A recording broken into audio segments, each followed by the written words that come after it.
In the last video, we got a basic understanding of what literary structure is. Now let's examine the very first thing that we need to know before moving on.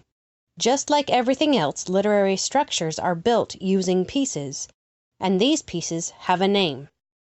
Pericope. No, it's not a metal tube that submarines use to look about above water. That is a periscope. The most basic meaning of the word pericope is simply a selection from a book. Any piece of text that is pulled out and separated from the surrounding text is in this case a pericope.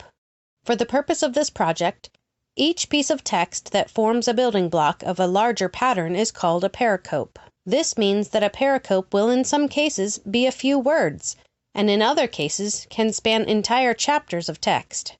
In the example from Socrates given in the previous video, there are several pericopes in play. If we split the saying like this, we end up with two pericopes that create a parallel pattern. Bad men live that they may eat and drink, whereas good men eat and drink that they may live. Both pieces speak on the same topic, the nature of man, and so they are given a corresponding label. A is used for both.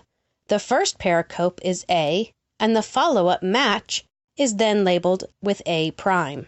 Now this saying of Socrates is interesting because it can be split in another way as well.